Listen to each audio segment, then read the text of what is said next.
역동의 본성과 환상성 원리, 변화하는 견해들. 우리는 프로이트의 이론에서 정신적 에너지가 지닌 질적인 특수성과 외부적 사건들이 지닌 중요성 사이의 상호관계를 살펴보았다. 그가 현실에 대해 주의를 기울이자 그의 이론 안에서 역동 및 역동의 파생물이 차지했던 중요성이 약간 감소했다. 프로이트는 그의 이후의 저술에서 인간의 경험과 행동의 유일한 결정 요인들로서의 역동 과정들에 대한 단색적 강조를 줄여갔다. 수정된 이론에서는 항상성 및 쾌락 원리들이 새롭게 설명되었다. 정상 발달 단계로서의 자기의 개념이 도입되었으며 재구성된 이중 본능 이론이 등장했고 융합 이론과 수정된 승화 이론이 나타났다. 그것들은 그의 역동 개념에 설명되지 않는 여백을 남겼으며 그 여백은 외적 상황들에 의해서 채워져야 할 것이었다. 좋습니다. 첫 번째 얘기가 제가 수업 시작하면서 제가 이런저런 얘기했던 내용을 담고 있어요. 프로이드가 어, 초기에 가지고 있었던 역동 이론, 초기의 역동 이론만 가지고 하나의 선형적인 인과율을 가지고 설명할 수 없는 영역들이 나타나면서 프로이드의 수정 이론이 나오게 되는데 최초의 원인들을 이 역동에서 찾았는데 이 역동을 중심으로 한 이론만 가지고는 어려움이 생겨나면서 좀 더 복합적인 이론으로 발달하게 되죠. 여기서 수정 이론이라고 하는 게 여기서 체인징 비우스라는 용어를 써요. 프로이드의 견해들이 변하는 과정인데 최초의 에이슨 단색이라고 표현하고 있죠. 프로이드는 그의 이후의 저술에서 인간의 경험과 행동의 유일한 결정 요인들로서의 역동 과정들에 대한 단색적 강조를 줄여갔다. 이게 심플한 선형적 인과를 가지고 설명하던 것으로부터 벗어나게 됐다는 얘기를 하고 있죠. 그래서 최초의 이론으로부터 굉장히 다양한 이론들이 발달하게 되는데 수정된 이론은 굉장히 폭넓게 발달해요. 초기 이론으로부터 계속해서 자기 이론을 수정해 나가는 과정이죠. 수정해 나가는 과정 속에서는 초기에 선형적 인과율을 그대로 고집할 수 없는 지점에서 제가 보기는 상호적 인과율의 세계로부터 많은 통찰을 끌어와서 자기 이론을 발달시키고 있는 것으로 보여요. 그 원인도 하나의 원인이 아니라 다 복합적인 여러 가지 원인과 조건, 불가에서 보통 얘기하는 어떤 다양한 원인, 코스와 그리고 컨디션들. 우리 우리의 삶은 여러 원인들과 그리고 조건에 의해서 결정 지어진다고 보고 있죠. 이게 연기설에서 보고 있는 인과관계들이죠. 그 인과관계 속에서는 여러 가지 원인들도 있고 조건들이라고 하는 거죠. 그래서 변화하지 않는 하나의 실체로서 나나 항상 그대로 존재하고 실체가 그대로 있는 대상이라는 게 없다는 거야. 그래서 만물은 변화한다는 개념이에요. 나라고 하는 실체가 있는 게 아니고 내가 나라고 하는 것들이 있긴 하지만 이것은 끊임없이 변화하고 있는 것이다. 변한다는 얘기를 다른 쪽에서 그냥 이걸 어떤 하나의 과정으로 변한다고 할 수 있고 또 어떤 사람은 이걸 그냥 생로병사가 일어난다고 볼 수도 있죠. 어떤 것이 생겨났다가 이것이 쇠퇴하면서 병들기도 하고 그러다가 그것이 사라진다. 그래서 생겼다가 없어지는 생멸의 세계가 계속 나타나는데 우리의 삶 자체도 끊임없는 생멸의 세계라고 볼 수 있는 부분이 있는 거죠. 그래서 이 생멸의 과정 속에서는 내가 태어나는 것 자체가 나라는 내가 부모로부터 그냥 왔다 이런 단순한 개념이 아니고 부모는 부모 어디서부터 부모가 탄생했는지 그 원인은 최초의 원인으로 찾아가면 끝이 없어요. 그 여러 가지 원인들이 있었는데 그 원인과 여러 조건들이 맞아서 지금 내가 숨 쉬고 있고 내가 생활을 하고 있다. 그래서 내 안에 변하지 않고 있는 어떤 것이라는 게 없어. 내가 부모로부터 받은 신체도 있지만 내 안에 여러 생각과 느낌, 내가 하는 행동 이런 것들은 모두 내 주위의 환경과 교류하면서 이런 일들이 일어나죠. 태어나기 전부터 과거로부터 받은 유산도 있지만 과거로부터 태어나기 전부터 그리고 태어난 이후로부터 끊임없이 여러 가지 내 삶에 여러 과정들이 있었는데 거기에 여러 원인도 있고 여러 조건들이 있었는데 그 과거로부터 오는 조건과 원인들이 있지만 또 현재 지금 내가 어떤 생각을 하고 어떤 결정을 하는가 내가 매번 현재의 나의 현재 내가 가지고 있는 어떤 조건과 그리고 나에게 영향을 미치고 있는 현재의 어떤 원인들 이런 것들이 함께 과거와 현재가 모두 나에게 영향을 미치고 있는데 결국은 나는 하나의 존재로서 잘 드러나지 않고 있는 것은 내가 끊임없이 그 속에서 실존적으로 선택하면서 삶을 살고 있는데 이게 의식적으로 자기의 삶을 선택하면서 실존적으로 살아내는 사람과 이걸 의식하지 못하고 모든 것은 자기가 결정하는 것은 하나도 없고 나는 이미 이런 삶을 살도록 결정 지어졌다. 이렇게 결정론적으로 생각하는 사람도 있죠. 또 하나는 이건 숙명이다. 운명론적으로 생각하는 사람도 있죠. 그래서 삶을 이해하는 것이 각각 다른데 하나의 선형적 인과관만 가지고는 우리의 복합적인 그리고 특히 실존적인 인간을 이해하는 것은 불가능하다고 보여요.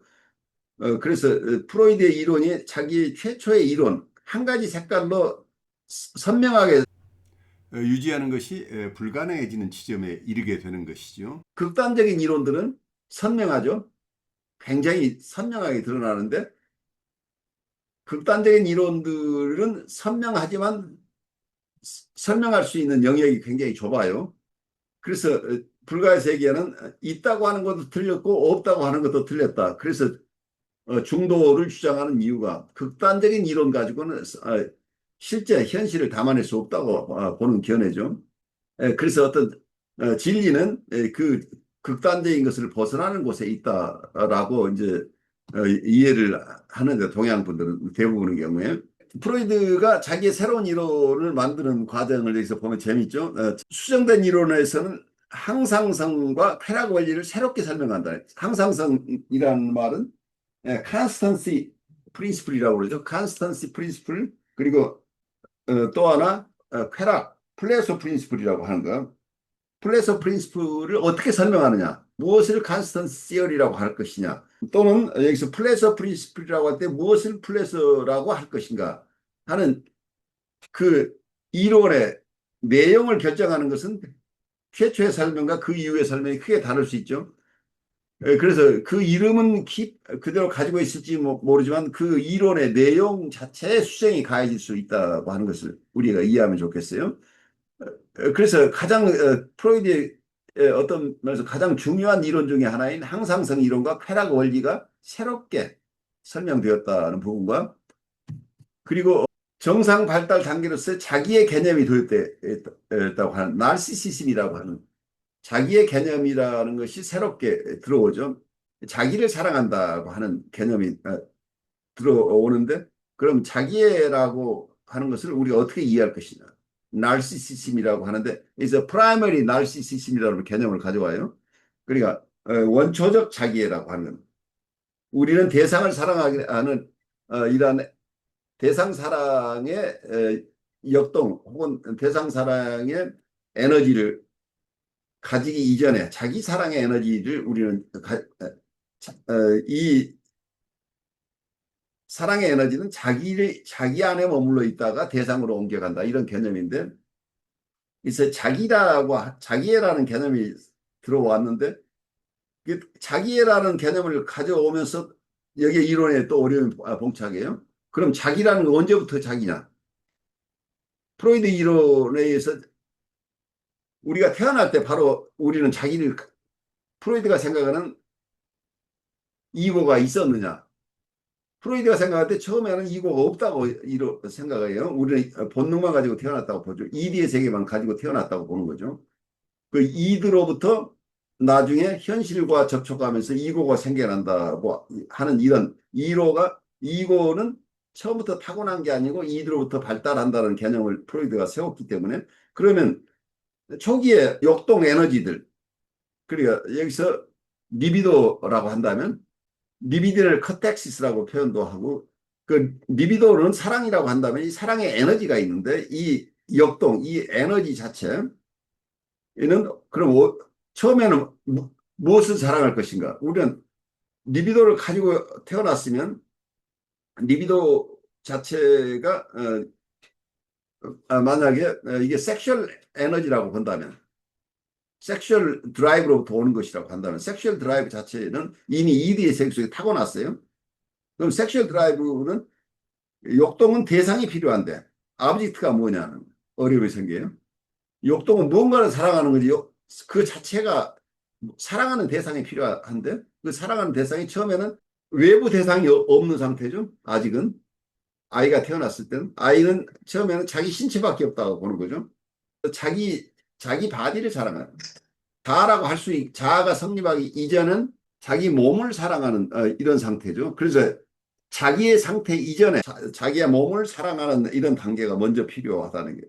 그러니까 아이들이 자기의 신체 혹은 자기 신체 일부에 리비도가 간다고 하는 초기 발달 이론이 여기서 나오죠. 그러다가 자아라는 게 형성되면서 그 자아를 사랑하는 이런 그 나르시시즘이라고 하는 것은 일단 이고가 발달했을 때만 이 나르시시즘 발생하죠. 그리고 이고 이전의 상태에서는 그때 이라티시즘이라고 할까요? 그 성애의 대상은 자기 신체가 자기의 아이는 태어났을 때 아직 이고라는 심리적인 기구가 없기 때문에 섹슈얼 인스팅트에 혹은 섹슈얼 드라이브는 대상이 필요한데 그 대상이 자기 몸이 된다는 그 자기의 신체에 리비도가 머물러 있다가 결국은 그게 자기라고 하는 어떤 심리적인 기구를 사랑하다가 그런 리비도가 결국은 대상에게 옮겨간다고 하는 대상상을 아브젝트 러브라고 하는 거예요. 그래서 셀프 러브로부터 아브젝트 러브인데 그 셀프나 그러니까 이고 러브죠. 어떠면 자기의 이고를 사랑하는 것에서 대상으로 사랑이 옮겨가는데 그 이전에는 자기 신체에 자기의 성적 에너지가 부착된다고 하는 거죠.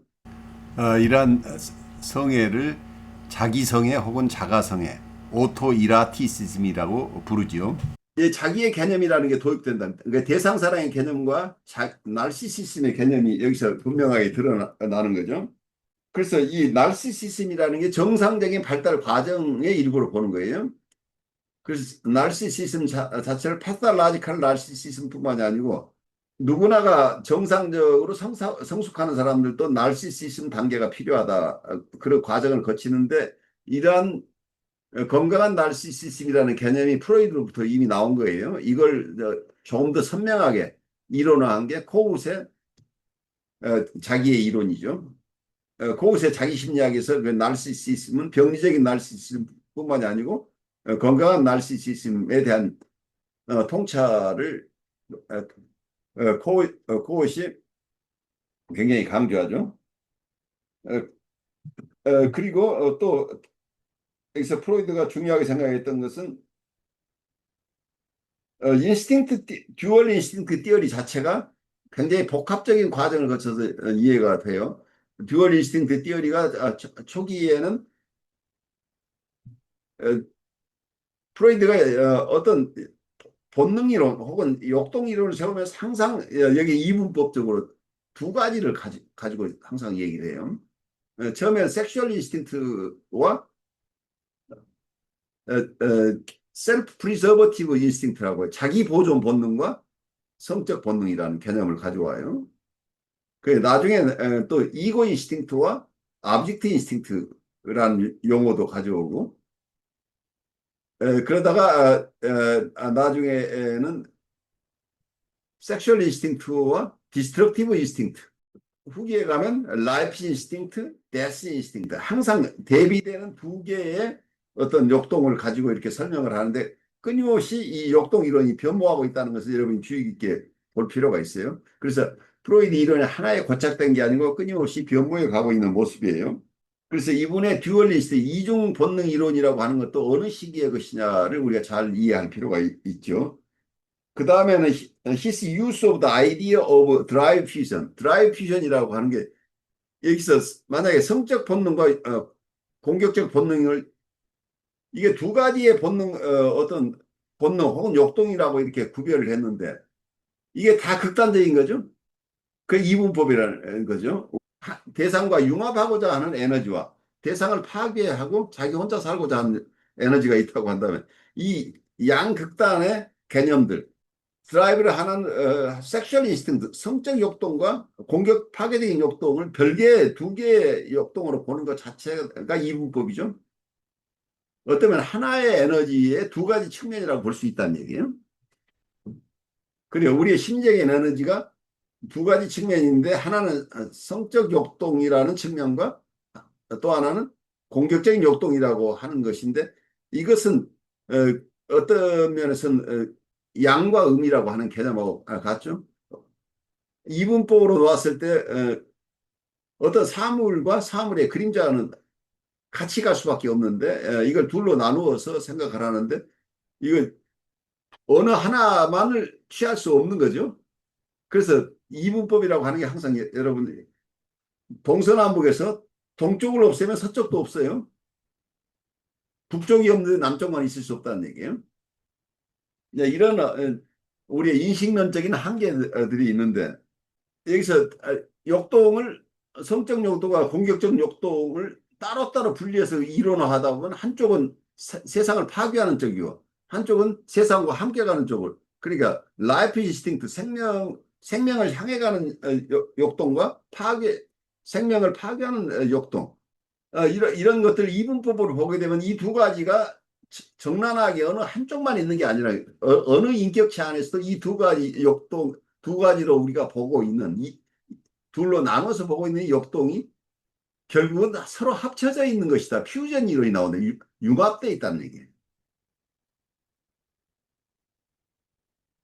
이 얘기는 드라이브 퓨전이라는 용어 자체가 역동을 둘로 나눠 놓고 이 역동이 사실은 함께 융합되어 있는 것이다. 라는 이런 퓨전이 만약에 극단적으로 분리되게 되면 굉장히 파괴적인 결과가 인격이 파탄나는 것이다. 그래서 정상적인 인격은 이 역동들이 함께 퓨전되어 있는 상태를 유지해야 된다. 그리고 사랑과 미움이 하나라고 하는 얘기를 우리가 이해를 해야 돼요. 어느 사람이 극단적으로 사랑 쪽으로만 가버리거나 하나의 미움 쪽으로만 극단적으로 가게 되면 인격의 파괴 현상이 일어날 수밖에 없어요. 극단적, 그래서 현실을 떠나버리는 상황이 일어나는 거죠. 그런데 우리가 정상적인 사람은 어쩌면 성적 욕동과 공격적 욕동이 동시에 그 안에 있다 하는 걸 우리가 이해해야 될 필요가 있죠. 그래서 그 인격 안에서 이 두 가지 트렌드가 함께 있는 것인데 두 가지 경향이 함께 있는 것인데 이걸 우리가 인식론적 한계 때문에 이건 성적 욕동이고 이건 공격적인 욕동이라고 구별해 놨는데 사실은 그 뿌리에서는 하나에서 나온 것이라고 하는 그래서 동양에서 태극이라는 이론 우리가 좀 익숙한데 음과 양이 나오기 이전에 음과 양이 함께 있는 어떤 그런 상태를 우리는 이해하고 있는 거죠. 그러니까 둘로 나뉘기 이전의 상태가 우리는 기본적으로 잘 이해해야 된다는 거죠. 이건 음과 양으로 나뉘는 것 자체는 그 이전에 나누기 이전의 상태를 전제로 하는 것이다라고 볼 수 있겠죠. 그래서 이분법의 한계가 결국은 이것 자체가 퓨전이라고 하는 역동의 융합이라는 개념이 나올 수밖에 없다고 하는 거죠. 그래서 이분법 자체가 하나의 방편으로서 우리가 인간의 심리를 이해하기 위한 하나의 방편이라는 것을 여기서 우리가 이해할 필요가 있다고 생각이 돼요. 그리고 his revision of the theory of sublimation, sublimation이라고 하는 것은 승화 이론을 아주 수정했다. 수정된 승화 이론을 가지고 있는데 서블리메이션이라는 용어가 프로이드의 이론을 여러분이 너무 단순하게 받아들이면 우리는 성적 욕동과 공격적인 욕동만 가진 사람이에요. 인간은 그러니까 동물적인 배경을 가지고 있어요. 동물이 가지고 있는 본능을 가지고 태어났다. 본능이 가지고 동물들도 우리와 함께 쉐어하고 있는 어떤 역동들을 가지고 있다. 그런 역동적인 측면이 있지만 인간은 동물과 다른 것을 여러분들이 잘 이해하고 있을 거예요. 그런데 이 이론대로 하면 인간은 무엇까지를 역동이라고 할 것이냐가 어려워요. 근데 정치분석학자 중엔 어떤 종교를 갖고자 하는 본능을 우리는 가지고 있다라고 주장하는 분도 있겠죠. 그래서 절대자를 찾고자 하는 본능을 우리는 가지고 있다. 어떤 사람은 이렇게 주장할 수 있고 또 어떤 사람은 인간은 사회적인 동물이니까 사회와의 관계를 원하는 본능을 가지고 있다. 사회적인 본능, 어, 종교적 본능을 우리는 타고났다고 주장할 수도 있는데 이 프로이드는 이런 여러 가지 우리가 가지고 있는 소망이나 인간이 가지고 있는 여러 측면들, 우리가 가지고 있는 사람이 가지고 있는 여러 측면의 니드나 소망이나 욕구들을 어느 것을 근원적으로 볼 것인가 하는 쪽에서 보니까 다른 것들은 다 부수적인 것이고 가장 기본적인 것. 이게 선형적 인과율이에요. 선형적 인과율에서는 최초의 더 퍼스트 코스가 있어야 되는 거죠. 최초의 원인은 뭐냐? 이걸 리비도로 본 거란 말이에요. 초기에. 성적 욕동이라고 하는 거.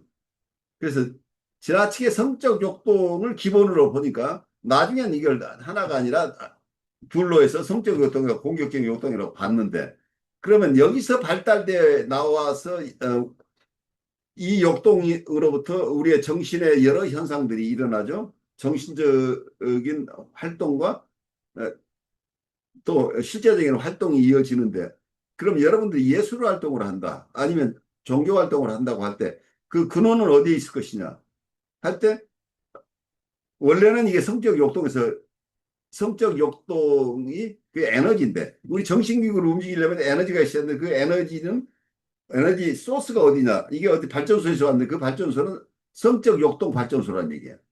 그런데 변전소를 거치면서 성적 역동이 아닌 심미적인 어떤 역동 그러니까 예술적인 역동 혹은 신앙을 찾는 어떤 성스러운 것을 찾고자 하는 어떤 역동으로 바뀌었다라고 한다면 이게 승화라는 서블리메이션이다.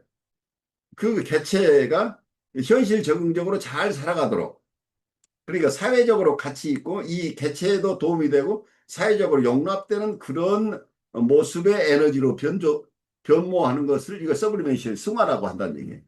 최초에는 동물적인 욕동인데 이 동물적인 욕동이 이 현실을 살아가면서 좋은 쪽으로 이 성질이 변한다 이런 얘기를 할 수 있겠죠. 그 성적 욕동으로부터 시작됐지만 이게 예술적인 탐구나 혹은 종교적인 탐구를 하는 이런 에너지로 발달했다는 이론인데 이제 이 이론이 가지고 있는 한계는 무엇이냐면 그러면 퇴행하게 되면 결국은 인간은 동물이 된다는 쪽으로 가버려요.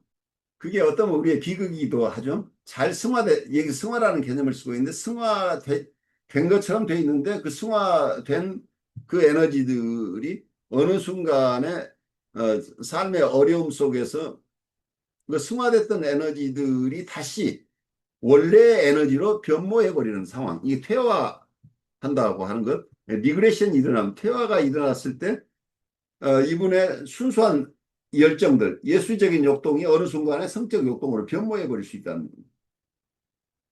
이런 어려움들을 프로이드 이론이 우리에게 제시하고 있어요. 어떤 이런 타당한 부분이에요. 그 현실적인 위험성들을 잘 지적해주고 있는 부분이에요. 그래서 승화라고 하는 개념이 그렇지만 좀 더 고차원의 인간 활동들, 다양한 인간 활동들을 단순하게 성적 욕동이나 공격적 욕동이라는 이런 원초적인 어떤 원인으로 환원하려고 하는 리덕셔니즘, 그 환원주의가 한계가 있다는 얘기예요. 지나치게 환원적으로 생각하는 것. 그런데 성적 욕동을 가졌지만 그 성적 욕동이 어떤 아까 얘기한 동양적인 사고에 의한다면 하나의 원인이 아니고 여러 원인. 이 사람이 타고난 성적 요통도 있지만 다른 여러 가지 원인들도 있고 또 이분의 환경에서 여러 요인들이 있어서 환경에 다양한 요인들. 그래서 여러 조건들이 있어서 지금 이분은 이러한 인격으로 형성이 됐는데 이 인격 형성을 잘 따져보니까 그냥 최초의 성적 욕동 하나로 환원시킬 수가 없다는 거예요. 이미. 그거 하나로 되돌릴 수 없다는 거예요. 이 인격의 형성 과정에서는 다양한 원인과 조건들이 맞물려서 상호 인과에 의해서 현재 이러한 결과가 왔는데 이것을 단순하게 그중에 어느 하나의 원인으로 다 되돌릴 수는 없다는 이런 한계. 그 인과관계 이론을 너무 단순하게 생각해서 아 지금 이분이 이렇게 실패한 것은 원래 이게 성적 욕동에서 이게 온 거기 때문에 그것 때문에 이분은 이런 겁니다. 이런 단순한 인간에 대한 설명 자체가 불가능할 뿐만이 아니라 도움이 되지 않는다고 봐요. 그래서 여러분들이 실제 임상에서도 내담자들이 처하고 있는 굉장히 큰 어려움을 과거의 이분의 히스토리를 통해서 재조명하는 것은 도움이 돼요. 여러 원인 중에 몇 가지를 잘 아는 것은 굉장히 도움이 되긴 하지만 현재 이분의 상태는 그 원인만 잘 알고 그 기억만 잘 해내면 당연히 통찰이 생겨서 그 어려움에서 벗어나는 게 아니라 이런 심플한 게 아니란 얘기예요. 이 상호적 인과율이라는 큰 틀에서 보지 않고 선형적 인과율을 가지고 과거의 사건을 기억해내고 조명해내면 이게 해결된다. 프로이드의 이론의 단순한 것들이 어떤 자유현상을 통해서 과거를 기억해내면 우리가 기억하는 대신에 우리가 행동으로 반복하고 있는 이런 패턴에서 그 레피티션 컴퍼션에서 반복 충동에 의해서 우리가 계속 살아가고 있는데 우리가 자유현상을 통해서 우리의 과거의 원인들에 대한 충분한 기억의 회상이 일어나면서 통찰이 생겨나면 아 이런 것 때문에 이렇게 됐으니까 나는 이제 그런 방식으로 살지 않겠다고 바로 통찰이 생겨서 이분이 어려움에서 벗어날 수 있다고 하는 이런 생각 자체가 지나친 생각이다. 그래서 이런 여러분들 인과관계 이론은 단순한 게 아니고 실제 여러분들의 임상과 직결된다는 걸 이해를 하셔야 돼요. 그래서 이 선형적 인과율과 상호적 인과율의 세계를 여러분들이 깊이 깨닫는 것은 여러분의 삶 자체를 이해하는 데 아주 굉장히 중요한 요소예요. 세상을 너무 단순하게 하나, 두 개의 원인만 가지고 이렇게 판단하는 것 자체가 허상이죠. 그래서 우리가 이분의 삶에서 드러나는 고통스러웠던 순간 몇 가지를 우리가 그 인포메이션을 가졌다고 그래서 이분을 이 어려움에서 벗어나게 할 수 있다고 하는 것 이게 우리의 오만이에요. 큰 착각이죠. 왜냐하면 이분의 지금 현재의 어려움이나 현재 이분의 성격이나 현재 이분이 처하고 있는 여러 행동 유형 이분의 습관 이것은 그동안에 쌓인 여러 인과 많은 원인들과 조건들이 합쳐져서 지금 이 지점에 왔다는 얘기예요. 그러니까 장미꽃 씨를 내가 누구에서 받았어요. 그 장미꽃 씨를 뿌렸어요. 심었어요. 장미가 피어나는 과정에서 내가 물을 주고 좋은 비료를 주고 흙을 덮어주어서 장미가 잘 지금 피어나고 있어요. 그런데 어떤 장미는 내가 그냥 내버려 뒀더니 장미꽃이 하나 피다가 그 이후로는 꽃이 피지 않고 있는 장미가 있어요. 근데 이것이 단순히 이 장미꽃 씨앗이 잘못됐다고 씨앗 하나로만 이 원인을 돌릴 수 없다는 얘기예요. 그래서 씨앗이 없었으면 이 장미가 지금 생겨날 수 없어요. 그런 점에서 인과는 인정이 되지만 단순한 선형적 인과율 하나로 결정되는 게 아니에요. 이 씨 하나가 잘못돼가지고 이렇게 됐다가 아니에요. 여기서는 비료가 충분히 주어졌느냐, 그리고 충분한 물을 주었느냐, 이 장미가 자라는 거 햇볕이 충분히 쏘였느냐 이런 다양한 조건들 이 컨디션들이 맞아서 이런 결과가 오는 건데 단순하게 이 씨앗 하나 그리고 프로이드가 얘기하는 역동 이론으로 치면 이 씨앗 우리가 가지고 있는 본래 우리의 동기는 성적 역동이다. 그럼 성적 역동 때문에 이 사람이 이렇게 고생한다. 그거 가지고는 그 원인 중에 하나일 수는 있긴 하지만 이 사람의 지금 어려움을 장미꽃이 피어나지 않고 있는 장미꽃을 한 송이밖에 못 피우는 이 꽃을 돕기 위해서는 그 씨앗을 지금 바꿔서 될 일이 아니고 비료를 주고 물을 주고 햇볕이 잘 쪼일 수 있는 어떤 환경을 조성해 주는 게 필요한 거죠. 그래서 이게 다양한 조건들을 우리가 다 봐야 되는데 이렇게 복합적으로 어떤 현상을 보지 않고 선형적 인과율을 가지고 근원적인 원인 하나나 두 개를 가지고 그 근원적인 원인을 찾으면 현재의 어려움을 해결할 수 있다고 하는 이런 착각에서 우리가 벗어나야 됩니다.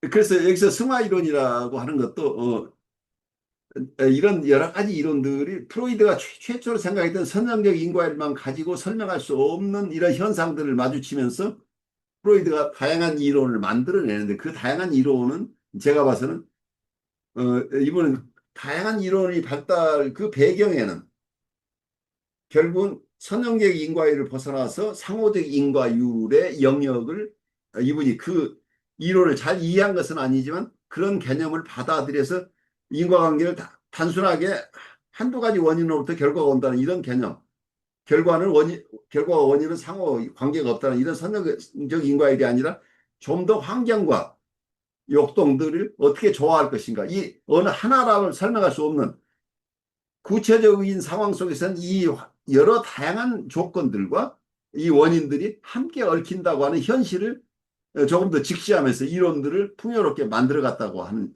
것을 우리가 이해할 필요가 있다는 얘기예요. 그래서 프로이드가 최초에 의지했던 선형적 인과율의 세계만 가지고는 정신분석을 풍요롭게 만들어낼 수 없었다는 얘기예요. 그래서 인과관계 이론을 조금 더 다양한 궁극적으로는 동양의 상호적 인과율의 세계를 점점 더 받아들이면서 그 이론도 풍요롭게 됐다는 얘기예요. 이런 측면에서 프로이드의 이론의 변화를 여러분들이 같이 봤으면 좋겠어요.